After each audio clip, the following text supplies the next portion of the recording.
am writing this under an appreciable mental strain, since by tonight I shall be no more.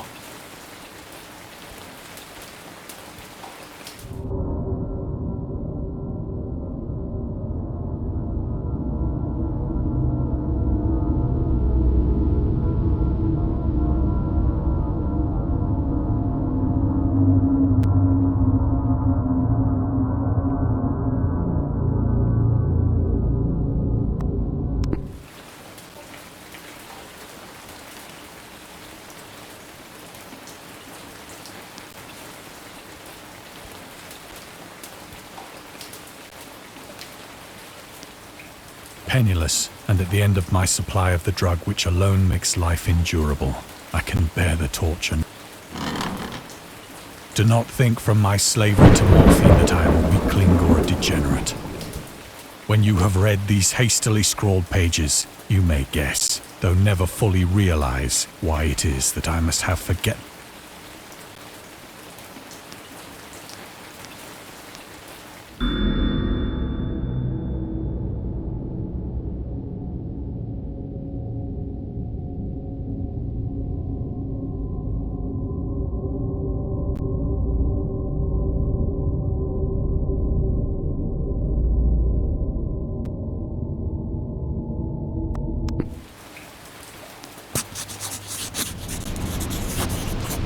It was in one of the most open and least frequented parts of the broad Pacific that the packet of which I was supercargo fell a victim to the German sea raider.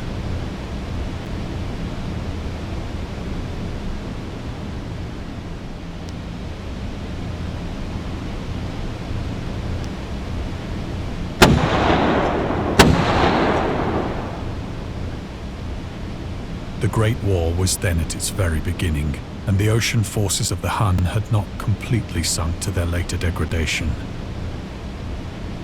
so that our vessel was made a legitimate prize, whilst we of her crew were treated with all the fairness and consideration due us as naval prisoners.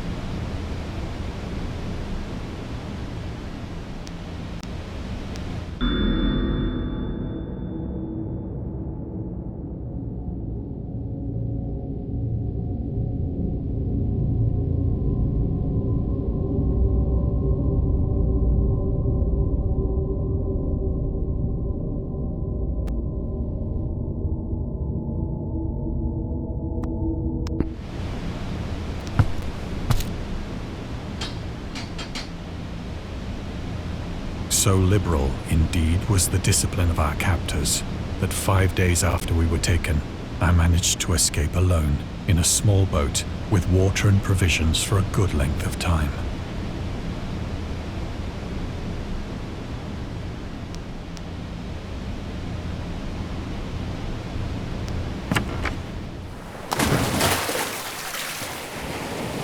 When I finally found myself adrift and free, I had but little idea of my surroundings.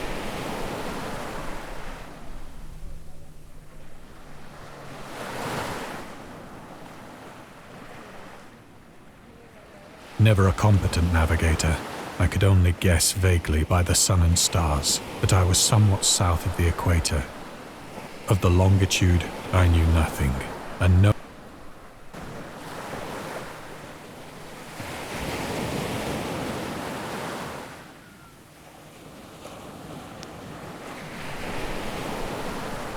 The weather kept fair, and for uncounted days I drifted aimlessly beneath the scorching sun, waiting either for some passing ship or to be cast on the shores of some habitable land.